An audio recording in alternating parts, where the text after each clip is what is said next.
I really wanted to tell my story in my environment.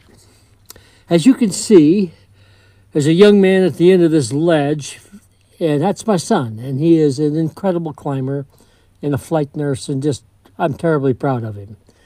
But he told me some 10 years ago when I reached 75, he wanted to take me mountain climbing to see what he was looking at, the views that he got to see, and I agreed to it, and I'm just terribly petrified of heights and snakes. So anyway, my birthday came and we decided to take this trip. And as you can see, he's prepared the way for me because he said I would take care of you. And I believed him. I wouldn't have gone with anybody else. So we fussed around and finally got started on this ledge, and it was some 30 yards across there before we started up the face of the mountain. But I looked at that and said, this is much like people trying to change their eating habits and their overall physiology. Can they really, in this world of dishonesty, in this world of non-trust, could they really change from highly addictive foods such as sugar and highly processed foods and ultra-processed, ultra-treated foods that are just chemicals, and vitamins that are made from coal tar and minerals that are made from hard rocks, much like what you're looking at here? Could they really make that change?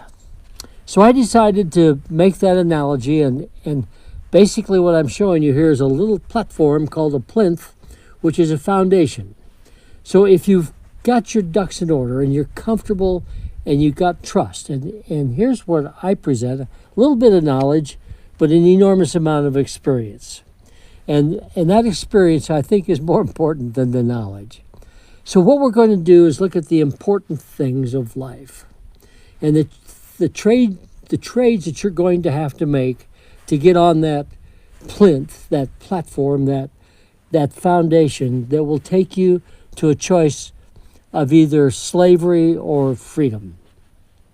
And the freedom that we're talking about is free physically, emotionally, spiritually, and even financially, because healthy lifestyles are very profitable to you in terms of performance, in terms of meeting your needs and your family's needs, and staying around for the game and being involved. So there's a host of things that we are going to talk about that you need.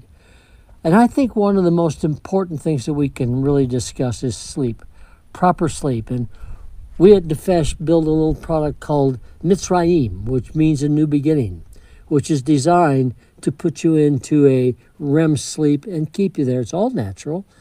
And so we're seeing some incredible things about cleaning. So as you look at getting on that platform and taking it to the road of freedom, a clean body, internally and externally, is really important. Because what we do know in science today is that addictions seem to be all about us. And one of the things, I'm working with a counselor down south, and he just works with addicts. And I'm of the persuasion that most of us are addicted to something that we have to overcome to get on that road to slavery. In fact, a fellow by the name of Paul once said that if you can't overcome what your problem is, then you are in a slavery mode to it. So if we get this addiction thing going, looking at your life, be it anger that's carrying you into this next world of addictions such as alcohol, drugs, eating disorders, pornography, gambling, there's a host of them. You can pick your choice. And then looking at the expense that has in terms of your performance. So if we're going to do this, we need to look at a few things that you need to understand, such as how is energy made? What is this thing called ATP? How important it is it to cleaning my body? And if we're going to talk about that, how does the lower part of your body clean itself? Well, with the lymph system, but there's some unusual things called autophagy that suddenly at night when you sleep, there's a backwash of fluids, principally the B complex, goes back through and cleans the tissue. Now, if you're putting things in there that are artificial, synthetic.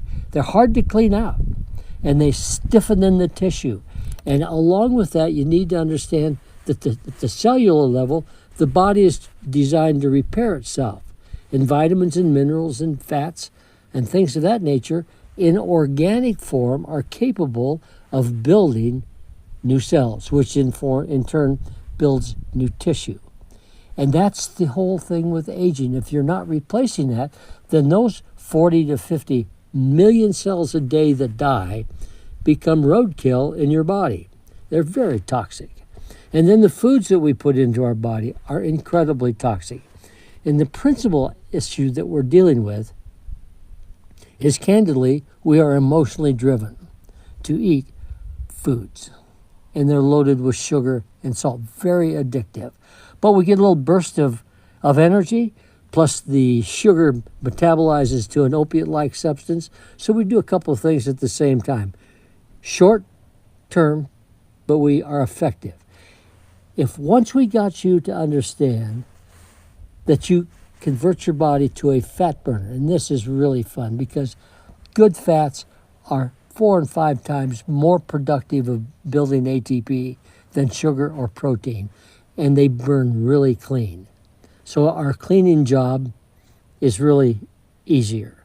And that has such an effect on your insurance program, because now you can look at insurance and say, look, I am well, I'm looking at life and taking care of myself, and I think that I'm performing a lot better, so I'm not going to put something in my mind, in my body, food-wise, or listen to something that's going to slow me down in terms of frequencies.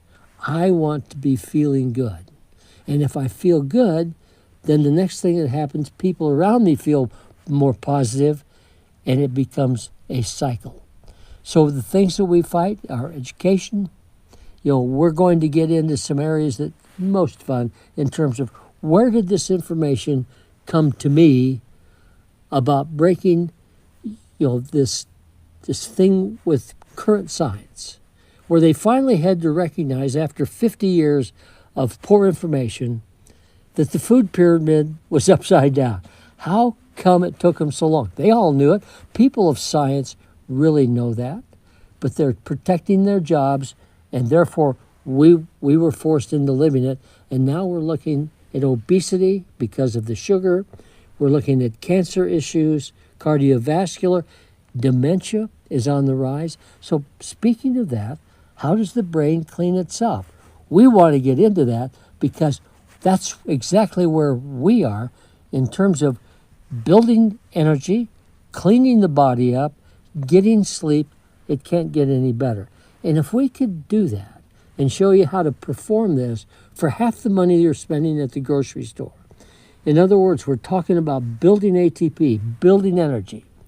So if we could do that for half the money and give you 2 and 3 times the energy, and your satiety is through the ceiling, and your mind is clear, and you're looking at life entirely different, would that be of interest to you?